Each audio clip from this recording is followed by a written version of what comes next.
sampaikan permohonan maaf yang sebesar-besarnya klarifikasi bahwa anak kami Muhammad Rizky masih hidup dan sudah menikah. Rudiana. Dan Rudiana sepertinya ketakutan, saudara. Ketakutan dia ya. Sepertinya disekap, dia ketakutan, dia melarikan diri. Itu Rudiana melarikan diri, sekarang tidak tahu dia ada di Jakarta atau ada di Bandung atau ada di Cirebon.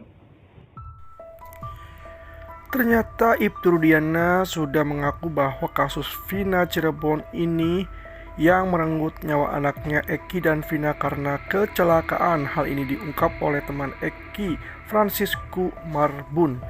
Franciscus Marbun mengungkap Ibtu Rudiana mengakui kasus Vina Cirebon karena kecelakaan sejak awal pada 8 tahun yang lalu.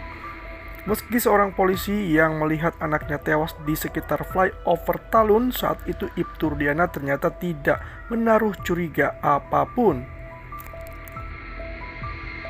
Bener gak yang dibilang si pengacara-pengacara yang di TV itu bilang katanya helmnya nggak rusak? Kalau dibilang nggak rusak, nggak mungkin sih, soalnya kan depannya itu hancur loh. Depannya hancur handrollnya. Depannya hancur, tinggal. Tapi yang dikasih tahu pengacara-pengacara itu selalu bagian belakang. Iya. Tuh, bisa kita kasih lihat foto helm depan. Full face itu. Itu hancurnya apa aja sih? Bagian sini, bagian mulut Bagian mulut gimana? pecah dia. Itu kan Pecah. harusnya gini kan? Ya harusnya nutup itunya ya Full bawahnya. face. Seingat Franciscus, teman Eki, Ibtu Rudiana pada malam kejadian menandatangani berkas bahwa anaknya tewas karena kecelakaan. Sikap Ibtu Rudiana itu bahkan sempat membuat teman-teman Eki kecewa, padahal sebagai seorang polisi seharusnya Ibtu Rudiana mengusut terlebih dahulu peristiwa yang dialami oleh anaknya. Seingat Franciscus, pada malam itu Ibtu Rudiana langsung mengakui kalau Eki dan Vina tewas karena kecelakaan. Menurut Franciscus juga, malam itu Ibtu Rudiana datang dengan ekspresi wajah yang sangat sedih. Saat itu Ibtu Rudiana sama sekali tidak menanyakan apapun kepada teman-teman Eki yang ada di RSUD Gunung Jati. Ada akhirnya Ada. ketemu. Ketemu. Nah, sebagai bapaknya Eki, dia kan polisi ya. Iya. Anaknya meninggal. Iya. Teman-teman anaknya dia tahu berarti kan kamu di sana pasti dia tahu yang nengok teman-temannya Eki ya. Iya. Kalian ditanya-tanyain nggak? Nggak ada yang tanyain, dia diem. Dia diam. Yang saya inget dia ekspresinya di situ memang kalau dibilang sedih, menunjukin kepala juga ke pintu kamar itu. Mungkin Kepala. kepala ke kamar Iya. ya, Saya lihat.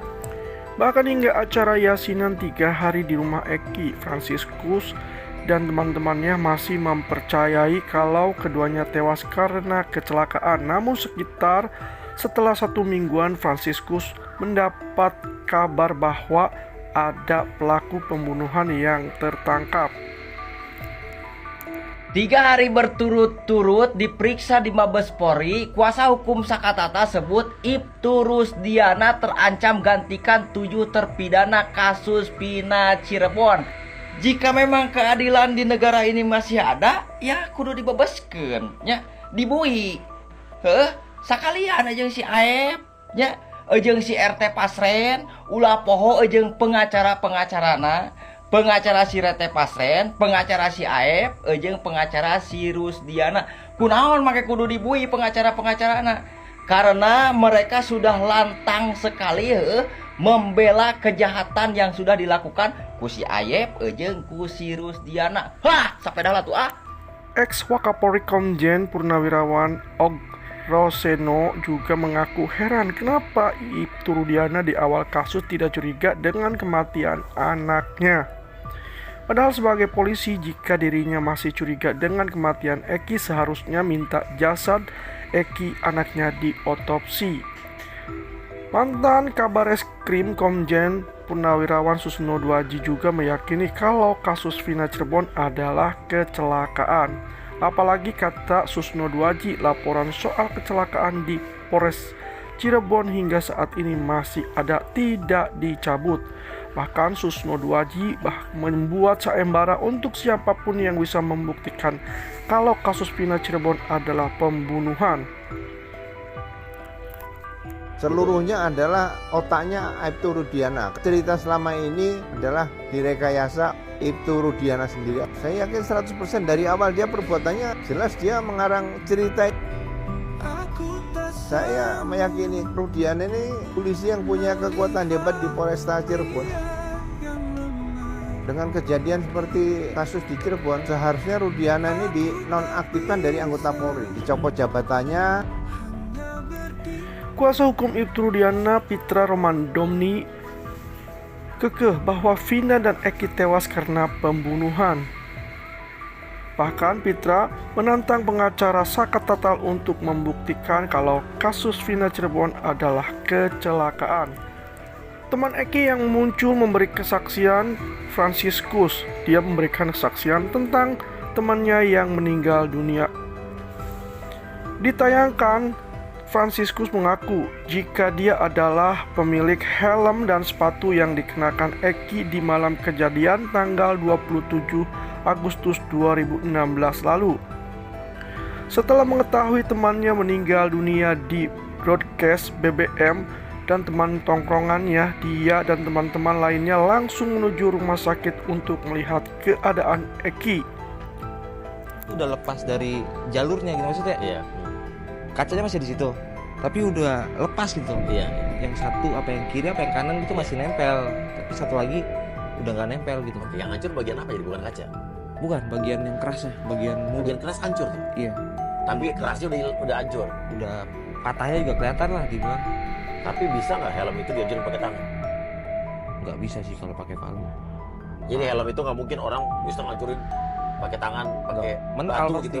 Mental pasti. Jadi mental. Pasti mental. Artinya helm hancur itu bisa terjadi logikanya karena benturan keras atau Iya. kecelakaan yang hebat. Setelah itu ia pun melihat helmnya yang digunakan Eki dalam kondisi rusak. Bagian depan rusak parah, sedangkan bagian belakang hanya tergores-gores. Dia menyebut Eki diketahui tewas hingga hari ketiga tahlilan. Bahkan teman-teman geng motornya sempat menyuruh Franciscus untuk minta ganti rugi helmnya yang rusak ke Ibtu Rudiana.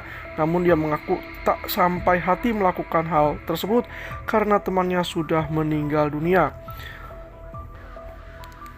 Setelah itu muncul video Linda kesurupan yang mengatakan jika Vina dan Eki dibunuh. Video ini, kata dia, menjadi heboh seantero Cirebon.